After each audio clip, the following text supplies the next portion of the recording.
जय श्री कृष्ण। राधे राधे भगतजनों, आज हम भाद्रपद माह के कृष्ण पक्ष की एकादशी व्रत कथा सुनेंगे। इस एकादशी को प्रबोधनी, जया, कामनी तथा आजा के नाम से जाना जाता है।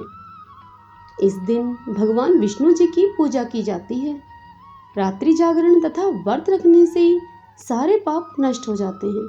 आइए भगतजनों, अब कथा का श्रवण करते हैं। धर्मराज ने कहा कि हे यदुनाथ, अब आप मुझे भाद्रपद माह के कृष्ण पक्ष की एकादशी उपवास कथा मुझे कहिए। भाद्रपद माह के कृष्ण पक्ष की एकादशी का नाम क्या है, उसकी उपवास विधि क्या है, वह सब मुझे विस्तार पूर्वक बतलाइए। तब देवकी नंदन बोले कि हे नरेश, उपरोक्त एकादशी अजा एकादशी कहलाती है। इसके उपवास के पुण्य प्रभाव से पापों का अंत हो जाता है। इस दिन श्रद्धा भाव से प्रभु की पूजा करने वाला तथा उपवास करने वाला पाप मुक्त हो जाता है। मृत्युलोक तथा देवलोक में सहायता करने वाली यह एकादशी उपवास समस्त संसार में सर्वोप्रिय है। इस एकादशी की कथा निम्न प्रकार से है, अतः एकाग्रचित होकर इसका श्रवण करें। प्राचीन काल में एक चक्रवर्ती नरेश राजा हरिश्चंद्र का शासन था।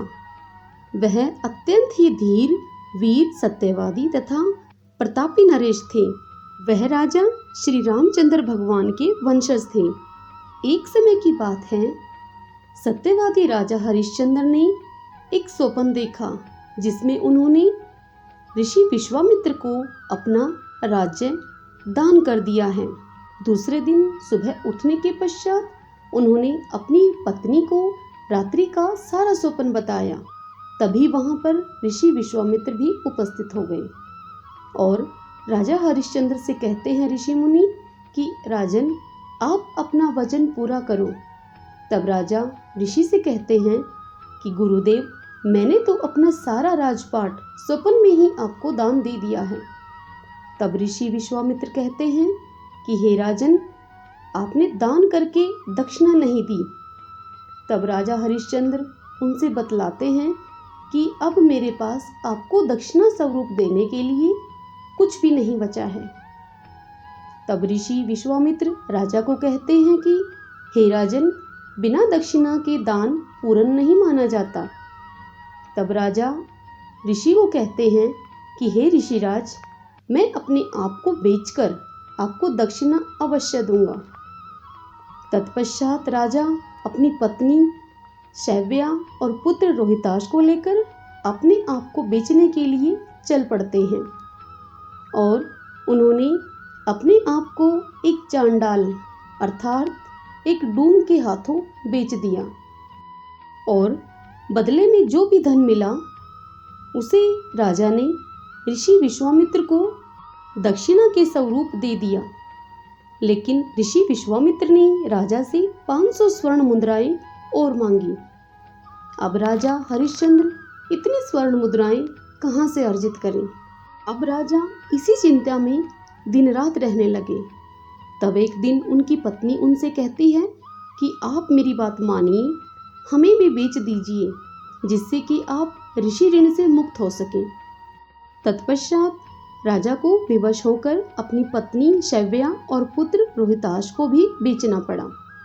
उनकी पत्नी और पुत्र को जिसने खरीदा वह एक ब्राह्मण थे और वह ब्राह्मण कोई और नहीं, स्वयं विश्वामित्र जी थे।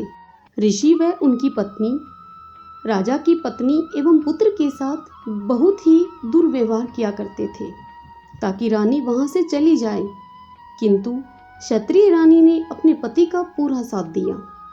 तब एक दिन उस ऋषि की पत्नी अर्थात ऋषि माता ने रोहिताश को, उस छोटे से बालक को, अन्य शिष्यों के साथ लकड़ी लेने के लिए जंगल में भेज दिया, जहां रोहिताश को एक जहरीले सांप ने डस लिया जिससे रोहिताश की जंगल में ही मृत्यु हो गई। तब दासी बनी हुई रानी शव्या अपने मृत पुत्र को अंतिम संस्कार के लिए शमशान घाट लेकर जाती है।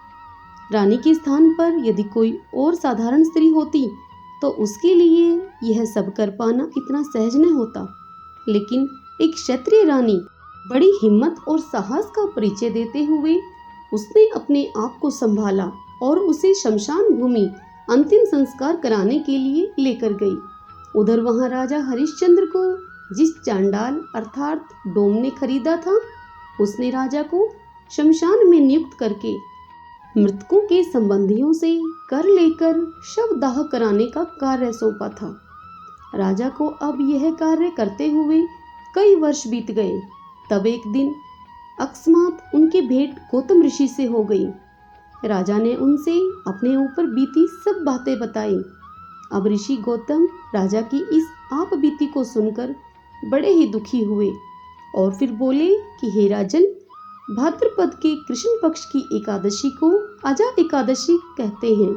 अतः आप इस एकादशी का नियम अनुसार उपवास करें। इस उपवास को आप विधि विधान से पूरा करते हुए रात्रि जागरण भी करें। इस प्रकार से तुम इस महान विपत्ति से मुक्ति पा सकोगे। तदुपरांत गौतम ऋषि राजा को यह परामर्श देकर अंतर्ध्यान हो गए। कुछ समय के पश्चात राजा ने अजा एकादशी के आगमन पर यह उपवास विधि के अनुसार संपूर्ण किया। साथ ही रात्रि जागरण करते हुए संगीत और गायन भी किया।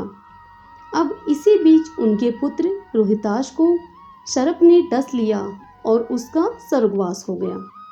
जब रोहितास की माता अपने पुत्र को अंतिम संस्कार के लिए शमशान पर लेकर आई तो राजा हरिश्चंद्र ने उससे शमशान का कर मांगा, परंतु उस बेचारी के पास शमशान का कर चुकाने के लिए कुछ भी नहीं था। तब उसने अपनी चुनरी का आधा भाग देकर शमशान का कर चुकाया। तत्काल ही आकाश में बिजली चमकी और प्रभु प्रकट होकर राजा हरिश्चंद्र से बोले कि हे राजन, तुमने सत्य को जीवन में धारण करके उच्चतम आदर्श प्रस्तुत किया है। तुम्हारी कर्तव्य निष्ठा धन्य है। तुम इतिहास में सत्यवादी राजा हरिश्चंद्र के नाम से अमर रहोगे। तभी वहां पर ऋषि विश्वामित्र भी प्रकट हो गए और कहने लगे कि हे राजन, मैं तो तुम्हारी परीक्षा ले रहा था। इस प्रकार राजा के द्वारा किए गए अजा एकादशी व्रत से प्राप्त पुण्य के द्वारा उनके समस्त पापों का नाश हो गया। आकाश मार्ग पर देवलोक से तुदुम्भी बजने लगी और पुष्पों की वर्षा होने लगी। उस समय वहां स्वयं ब्रह्मा विष्णु महेश भी उपस्थित होकर राजा की प्रशंसा करने लगे। तब राजा ने अपनी पत्नी को भी वहां वस्त्र आभूषणों से सुसज्जित होकर खड़े पाया। अजा एकादशी के पुण्य प्रभाव से राजा हरिश्चंद्र को अपना राज्य भी वापस मिल गया। देवकी नंदन बोले कि हे धर्मराज युधिष्ठिर, यह सब अजा एकादशी के उपवास से ही संभव हुआ है। अतः जो प्राणीजन इस उपवास को विधि के अनुसार और नियम पूर्वक करते हैं, वे अवश्य ही समस्त पापों से मुक्त होकर अनेक सुखों का उपभोग करके देवलोक को जाते हैं। इस एकादशी उपवास कथा को केवल सुनने मात्र से ही अश्वमेघ यज्ञ के तुल्य पुण्य की प्राप्ति होती है। सब बोलो विष्णु भगवान की जय।